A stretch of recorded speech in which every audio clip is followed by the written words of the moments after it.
Hello, all. Welcome to another conversation on all things considered franchising, powered by Scott Milas, franchisecoach.com. I am Scotty Milas. All Things Considered Franchising is a podcast that speaks with entrepreneurs in and out of the franchising community. We can discuss the insights of franchising, business ownership, the do's and don'ts, as well as conversations with brands from all different categories and investment levels. Scott Milas Franchise Coach is a consulting organization. I'm the president and founder, assisting potential entrepreneurs exploring opportunities in the franchising space. The services, education, guidance we provide are at no cost to you.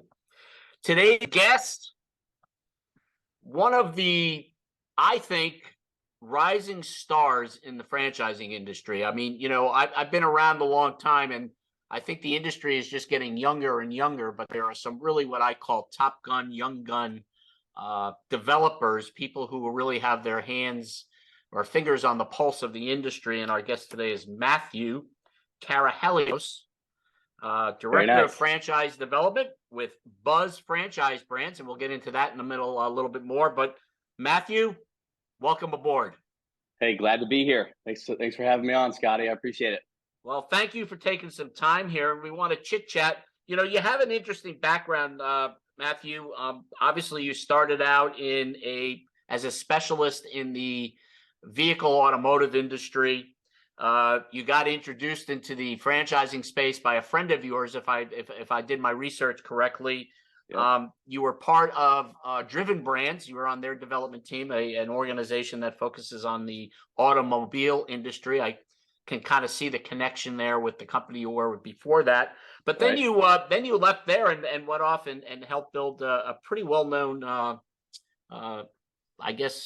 women-related, female-related fitness center, really in competition with the Orange Theories, and recently made a transition over to Buzz Franchise Brands, and you're focusing on British Swim School, Pool Scouts, Home Clean Heroes, and Grand Illuminations. So before we get into each brand, tell us your thoughts about the franchising industry. I mean, you're kind of that young gun, as I mentioned, speaking with, I would say, primarily people that may be older than you. I don't want to give you away your age, but where are you seeing the franchising industry? What are you seeing as interest in entrepreneurship? And your thoughts on the franchising industry. Absolutely. So a couple things here, and thanks for the introduction. Ultimately, if I'm looking at the franchising industry as a whole, right? I mean, people are looking to become entrepreneurs. We've talked about that before, right? It's kind of a badge of honor. There's a lot of hard work and time and everything else that comes along with that, but it can be really rewarding down the road. And so you've kind of got this juxtaposition of a strong job market here in the last 24 months, and so people are trying to figure out, hey, what's next? I've got a job right now, making decent money. I don't love what I'm doing, right? Or I want to have more time with my family, and I'm looking for that next step. And we're able to come in and be a bridge to that. Especially working with some of your clients and some of the coaching that you guys do. It's an exciting time to be in the industry.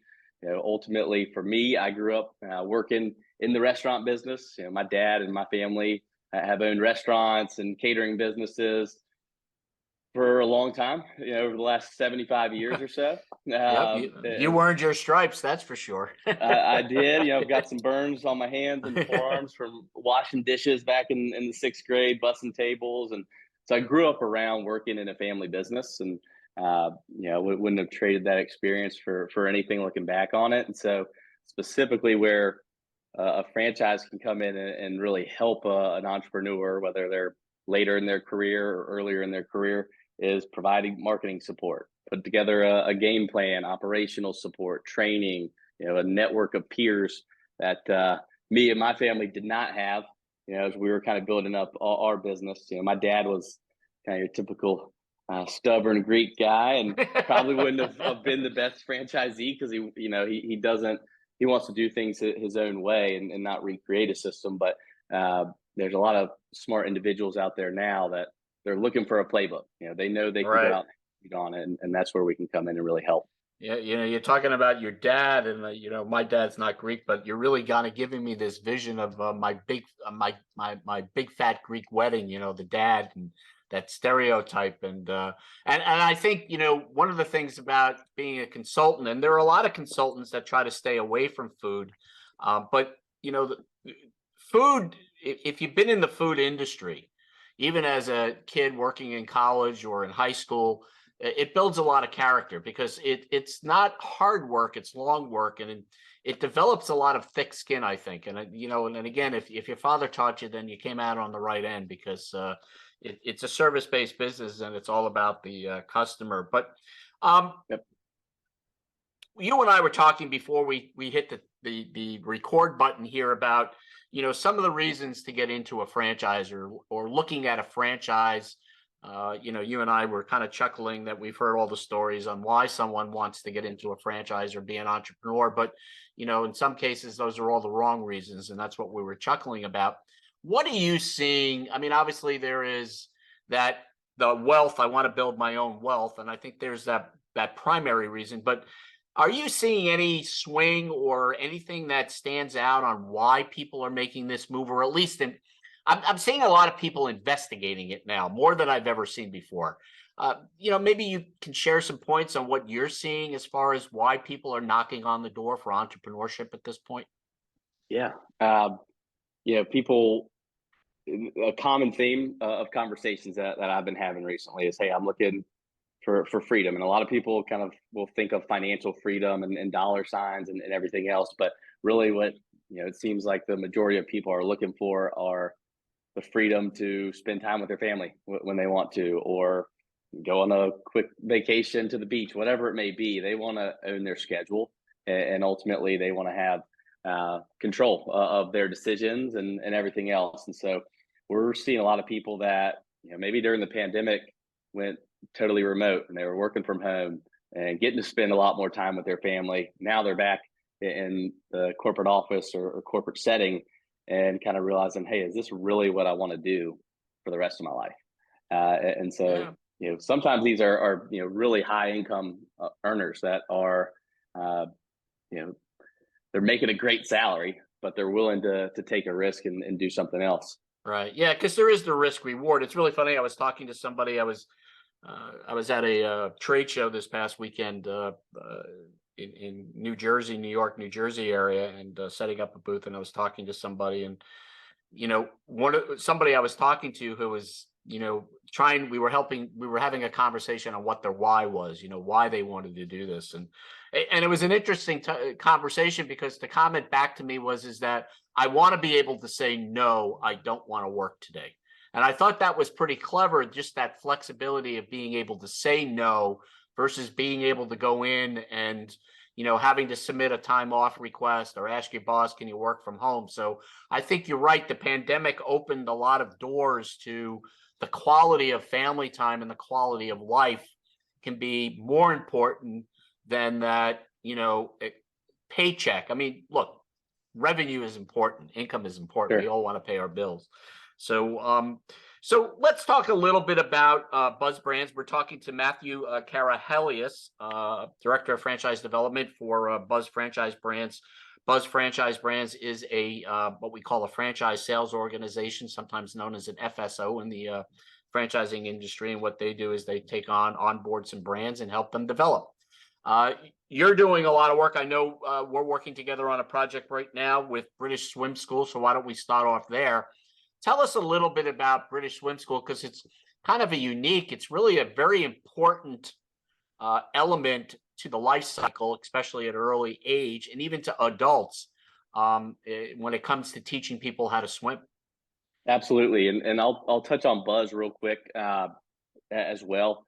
So we're, while we do have the franchise development, aspect of the company, we also have a support team in the brand. So, we're really, in terms of corporate support, we'll call it the shared services platform. Got around Okay. 30 employees now that are going to Wow. be around 15 to 20 around the marketing aspect. So digital marketing, SEO, social media, PR, etc. We'll also have around 7 or 8 employees on the finance and analytics side, and then around 7 or 8 on the onboarding and education side of the business. So they'll support across all 4 brands, and then each brand within that umbrella will have its own support team, brand president, et cetera, all based out of Virginia Beach. And so, Interesting. Okay, good to know. British, absolutely, and British Swim School specifically. So yes, we are a learn to swim concept. We're a vital life-saving skill. So we're coming in, we're teaching primarily kids ages 3 months to 3 years old, all the way up until 9 or 10-year-olds. We even offer adult classes, and so we're teaching water acclimation, and then we're teaching water survival skills. Once they graduate out of that program, they'll move on to stroke development and so on.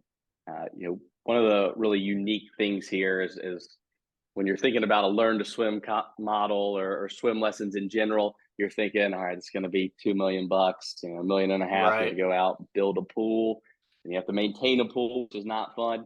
And ultimately, what we're doing is we're going out and partnering with third-party, generally depressed assets. So that's going to be hotels, gyms, retirement centers, physical therapy centers. Some municipalities will have pools, and we'll go in and essentially rent the pools for a period of each day.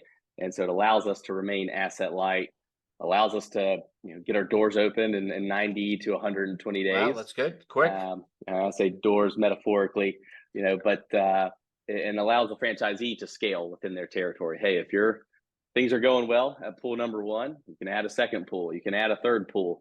You're not having to do that by spending another $2 million Right. to build one. Right.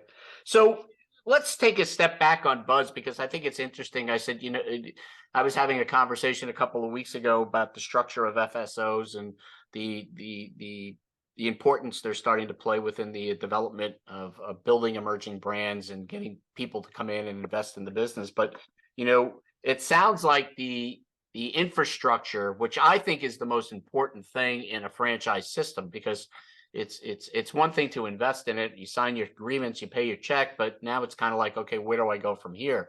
So it sounds like that once somebody has made that commitment, or you've awarded the franchise and they've made the commitment to invest and become a franchisee, Buzz is putting a lot of time, effort, and energy on that onboarding process. Now, you don't have any brick and mortar locations, if I remember correctly, and correct me if I'm wrong. So a lot of this is the marketing, the post and pre-marketing, but also equipment, and making sure that all those I's are dotted and T's are crossed, and that that bucket list, so to speak, that punch list, I guess is the best way to put it, is checked off to get somebody opened correctly. Am I on the right track there? Because that's important. 100%. So when somebody executes their franchise agreement, whether it's British Swim School, Pool Scouts, Home Clean Heroes, Grand Illuminations, they're going to transition to the actual operational support team within that brand.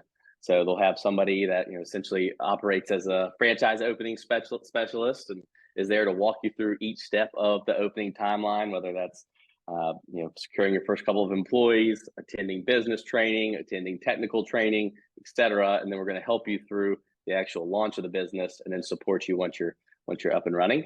And we've done a really good job building a great team in Virginia Beach.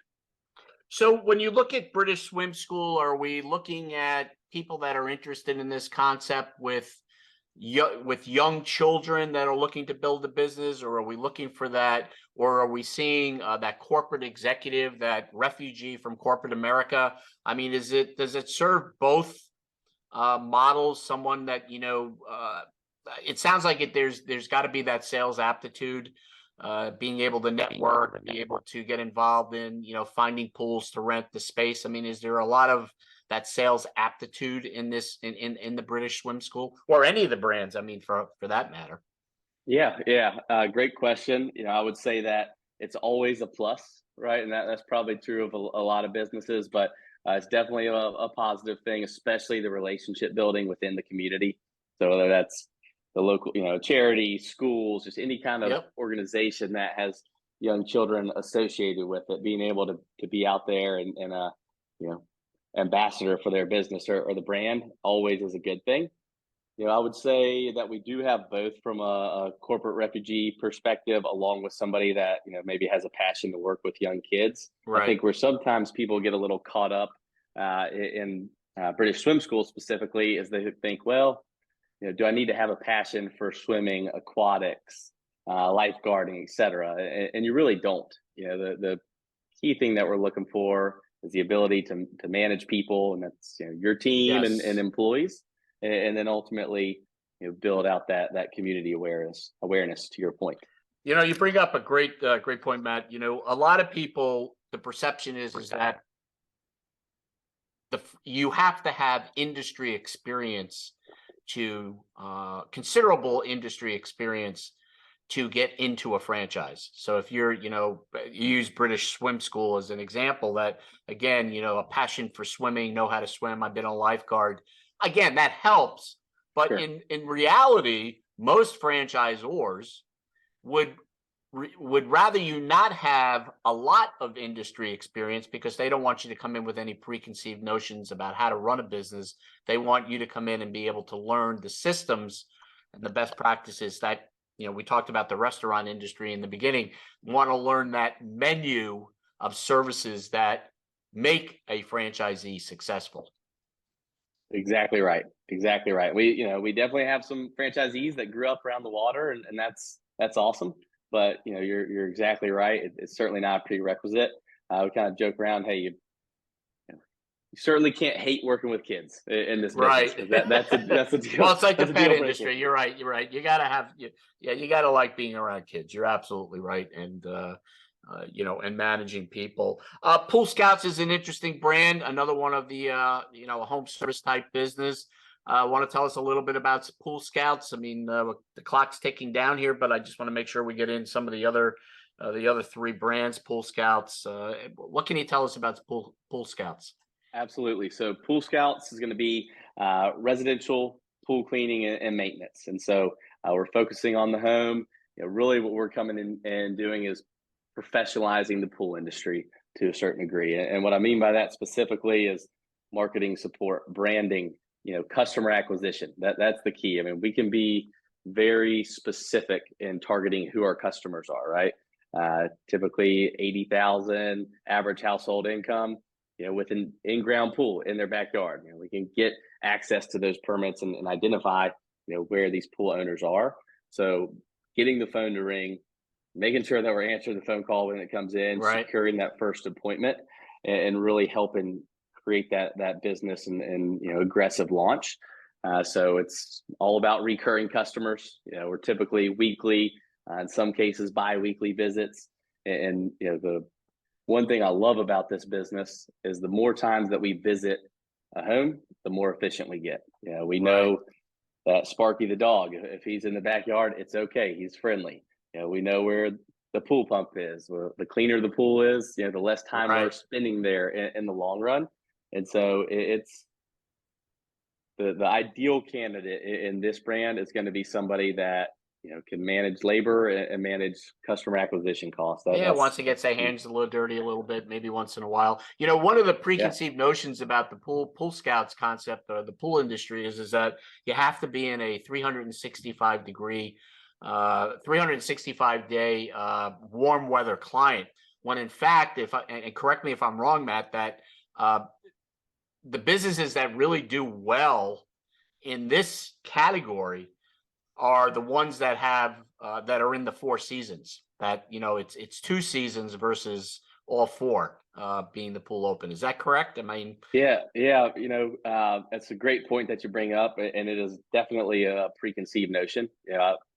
Generally, all candidates that I speak to, unless they have a pool in their backyard, which does happen a lot, they're assuming that the pool season is Memorial Day to Labor Day, because that's typically when public pools and country club pools, et cetera, are open.